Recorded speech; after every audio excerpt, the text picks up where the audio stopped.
Halo Sobat YouTube, selamat malam. Di kesempatan video kali ini saya akan bikin video bercerita tentang kisah nyata. Kali ini saya tidak sendiri, ditemani oleh Mas siapa nih? Andre. Dari mana Mas? Dari Temanggung. Nah, dari Temanggung. Nah, tanpa basi-basi, kita akan langsung dengan menanyakan kisah-kisahnya dengan narasumbernya langsung. Yuk, mari Mas, kisah pengalamannya gimana Mas awal-awalnya? Kalau untuk pertama saya bisa melihat sesosok makhluk astral ya. Pertama-tama tuh saya waktu itu masih berumur sekitar mungkin TK kecil ya. Umur Masih berapa? kecil, Saya ya? nggak tahu umur berapa, cuman intinya waktu itu TK kecil. Dan setiap sore hari itu kan saya kan orang tua saya kan jualan tempe waktu itu ya.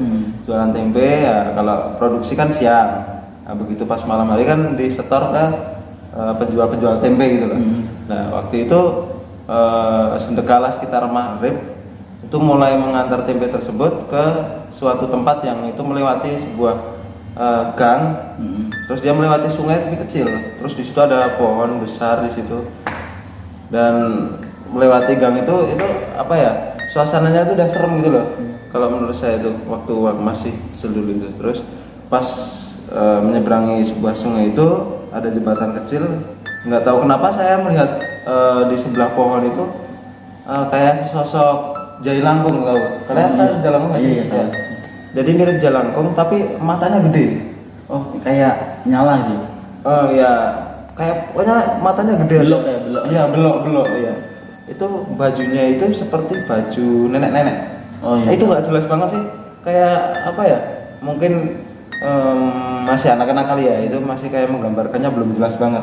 Cuma itu jelas-jelas dia itu membayang-bayang, kayak bayang-bayang gitu loh. Ya itu, saya belum tahu itu apa. Itu pengalaman saya pertama sih, pengalaman pertama bisa melihat seperti itu. Cuman saya terus nggak bisa melihat terus, bisa enggak, itu enggak ya, enggak. Cuma itu sekedar pengalaman saya melihat gitu loh. Nah, berarti itu pas pengalaman waktu kecil ya, berarti ya. Setelah kamu melihat itu semua pertama kali, terus kamu ada sampai rumah tuh ada merasa yang aneh nggak setelah itu kamu kejadian kayak gitu? Kalau merasa aneh sih enggak, cuman ada depresi tersendiri, jadi seperti terbayang-bayang gitu loh. Kayak sawan Ya, itu jadi apa ya? Terbayang-bayang lah, intinya kayak terbayang-bayang. Sampai sekarang mungkin itu menjadi memori yang pertama buat saya. Makanya sampai sekarang saya masih ingat waktu itu. Itu memori banget buat saya. Oh kayak gitu. Itu pengalaman waktu kecil ya. Iya. Setelah kamu beranjak dewasa kan otomatis kan namanya orang yang tiba-tiba bisa bejo ya, bejo bisa melihat kayak gitu kan. Pasti next lain waktu pasti bisa kejadian lagi terulang. Pernah ya? Pernah waktu itu sekitar kelas 6 SD apa sekitar kelas 6 5 ya, 6 SD gitu. Waktu itu kan sebenarnya nggak ada kejadian apa-apa sih, biasa, cuman waktu itu istirahat sekolah lah. Waktu itu istirahat kan pada nongkrongnya di kantin ya? Bukan kantin, kalau ini kan dekat kuburan. Dekat kuburan banget, itu sangat dekat. Terus mainnya di situ waktu itu masih apa ya, usum lah, orang Jawanya usum gitu loh. Usum kuda lumping. Nah, sering kuda lumpingan. Nah, itu main kuda lumpingan di itu kuburan. Nah, setelah itu pas jam 12 terus ada bayi masuk, kita kan masuk. Nah, pas tadi kelas nggak tahu kenapa itu kesurupan massal. Oh berarti terjadi kesurupan massal. Satu kelas itu kesurupan semua? Iya, ya, terutama yang ikut main di situ. Oh yang ikut itu yang kesurupan duluan ya. Jadi kayak aku itu ngerasa nggak bisa nafas. Jadi aku masih bisa ngerasain kalau aku nangis. Itu kayak cuma aku nggak bisa ngomong gitu loh. Cuma nangis. Kayak gangguan gaib ya. Nah, itu bisa jadi. Soalnya aku nggak bisa ngomong, rasanya nangis aja, sakit dadanya, rasanya sesak, terus nangis terus gitu. Itu gangguannya gitu. Berarti pas bermain di lokasi yang dekat sekolah itu ternyata kuburan. Dan Mas Andri ini bermain di kuburan itu kuda lumping. Nah, terjadinya kesurupan massal ketika Mas Andri balik ke kelas ya. Iya, itu ada lagi kejadian lagi setelah kan langsung suruh pulang ya, karena aku kayak masuk angin gitu. Setelah itu langsung kayak masuk angin. Itu saya pulang, nyampe malam, larut malam saya tidur, 12 nyampe malam. Tuh pas malam-malam itu ngigo apa? Saya bangun tapi posisi keringat gitu, kayak di mimpi itu dikejar-kejar sesosok. Ada 3 sosok waktu itu. Pertama cewek ya, kuntilanak itu, keduanya pocong. Yang cewek keluar dari tangga, kan di kuburan itu ada tangga yang sebelah depan sama belakang. Nah itu datangnya dari yang depan, itu cewek itu ngejar-ngejar. Dan di mimpi itu aku serasa berlari udah lepas dari cewek itu. Entah kenapa itu ada lagi yang ngejar lagi, satu lagi itu sesosok pocong itu tadi ya. Itu keluar dari tengah-tengah pohon di kuburan tersebut. Itu real ya yang dinyata itu sama real. Saya itu melihat tuh kayak real, kayak orang-orang apa ya, Tibian kata orang Jawa ya. Iya. Tahu itu hampir mirip gitu. Jadi real, secara kaitan real, kayak benar-benar dikejar. Habis itu kan aku lolos, waktu itu lolos lagi. Yang ketiganya itu saya nggak lolos, itu ditubruk seekor macan putih. Itu keluar dari sebuah kandang, bukan kandang sih, kalau di bumi kandang, cuman kalau yang asli itu dia itu kayak ada makam yang dikasih kayak kurungan ya? Kurungan, ada dikasih turun. Nah itu keluar dari situ, saya jelas banget keluar dari situ, nubruk, langsung saya bangun. Begitu saya bangun, saya langsung nangis begitu, nangis spontan. Dan saya masih melihat di pintu depan kamar saya itu, saya masih melihat terbayang-bayang yang tadi mengejar aku itu kayak cewek sama pocong itu masih di situ. Wah, saya masih menangis, meronta-ronta. Berarti setelah itu saya nggak tahu kenapa suruh minum, saya sadar. Nah itu awal saya bisa kesurupan, terus saya bisa merasakan suara, kadang sensitif banget mana yang peka sedikit. Cuman kalau untuk melihat saya belum bisa lah. Cuman untuk merasakan sedikit ini tempat agak ada gitu, itu masih bisa. Itu pengalaman itu jadi apa ya? Mungkin bejo itu tadi. Iya, betul. Jadi sempet itu ya sawan lagi ya, sama kedua kali mungkin ya. Ya itu mungkin seperti sawan 2 kali. Yang kedua kali kayak agak parah ya. Agak parah soalnya jadi saya seperti badan saya itu sering kayak panas gitu loh.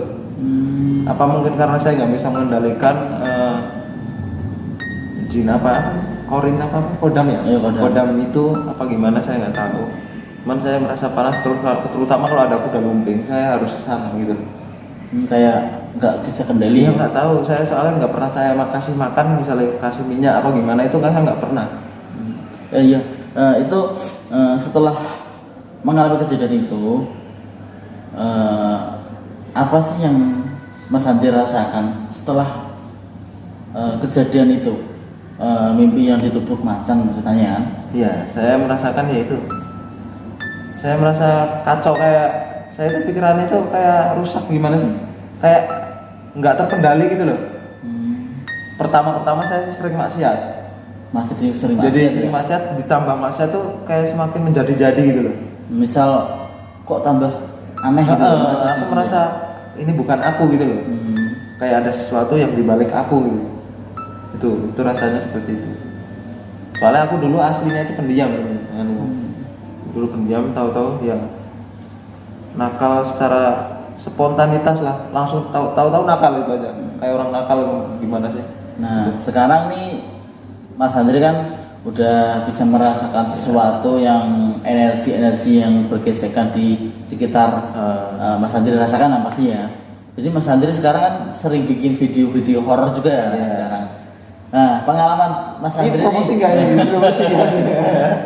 nanti gampang. Iya siap.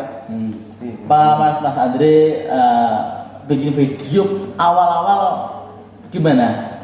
Kok bisa berpikiran bikin bikin video? Sebenarnya saya ada salah satu video YouTuber ya, itu membuat saya pengen itu juga. Terus di sisi lain saya penasaran juga. Soalnya saya dari dulu itu cuma bisa merasakan.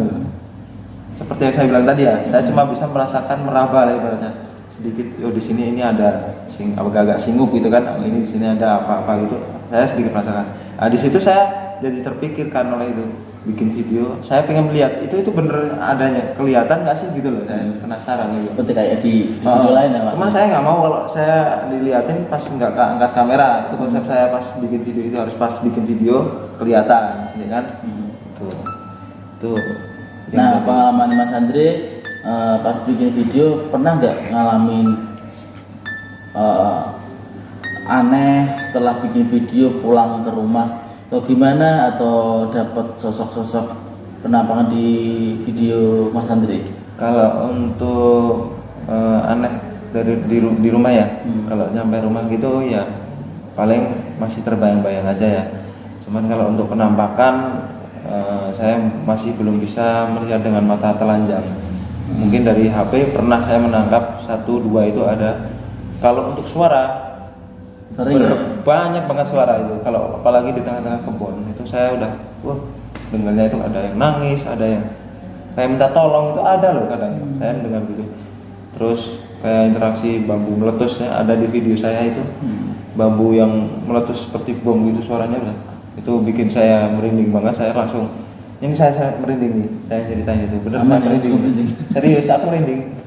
Terus pasti kan setiap orang kan kalau bikin video pertama kali bikin video itu dapat nggak sosok atau kejadian yang aneh? Ya itu paling pertama-tama itu kita lebih ke pertama takut ya, kita biasa takut lah, tangan. Nah, itu bertahap. Pertama itu biasanya suara dulu. Itu real ya? Real. Kamu coba aja lah. Kamu coba aja ke kebun. Itu bertahap. Oh, berarti pertama bikin video itu di mana, Mas? Langsung kebun itu saya. Di kebun langsung ya? masuk kebun. Masuk ke kebun. Waktu itu kebun bambu. Oh, kebun bambu ya. Jadi kayak merasakan saya. Bambu yang lebat itu ya? Iya, itu lebat banget. Itu pertama kita berisik bisik-bisikan dulu. Terasa ada yang bisik-bisik. Ntar ada suara kayak ketawa apa kayak nangis itu ada ntar bertahap lagi. Kalau mendalami terus bikin video kayak gitu terus masuk kebun terus, ntar lama-lama kamu akan lebih merasakan ke suara yang lebih jelas lagi. Interaksi ke suatu benda misalnya kayak tadi bambu pecah ya. Cuman waktu itu saya berhenti sebenarnya mungkin bisa, jadi saya bisa melihat, cuman saya berhenti waktu itu ada masalahnya. Itu aja sih. Jadi pengalaman Mas Andre dari waktu kecil sampai sekarang tuh masih aktif ya? Ternyata itu ada sinkronisasinya. Ya, kayaknya ada sih sinkronisasinya ada. Jadi sinkron sama kejadian yang waktu SD dulu, waktu kecil. Berarti kayak Mas Andre merasa kayak diikutin terus ya? Kalau saya merasanya gitu sih. Diikutin ya, sosok yang dari kecil itu ya? Iya. Kalau dari kecil enggak. Kalau sosok yang mengikuti mah justru itu yang pas SD itu loh. Yang tutup itu macan. Jadi kalau waktu kecil tuh ibaratnya kayak membuka, dia cuma kayak membuka mata batinku gitu loh, kayak membuka kedua mata batinku gitu. Tapi selama ini nggak pernah kejadian yang menyakitkan diri. Enggak. Jadi itu kisahnya dari Mas Andre. Mas Andre ini juga pembuat video horor. Jangan lupa untuk di subscribe channelnya Andre TV. Nah, semoga terhibur dengan video-video pendek-pendek saya, teman-teman. Nah, pokoknya jangan lupa untuk subscribe. Jadi kisah-kisahnya Mas Andre ini kisah nyata, bukan kisah buatan, real. Jadi, oke, terima kasih buat kalian yang sudah nonton video ini. Jangan lupa untuk dukung channel ini biar aku bikin lebih semangat bikin videonya, lebih update videonya, dan tekan tombol lonceng biar kalian dapat notif kalau Avata TV update video terbaru. Oke, sekian, terima kasih. Sampai ketemu lagi di next video. Assalamualaikum warahmatullahi wabarakatuh.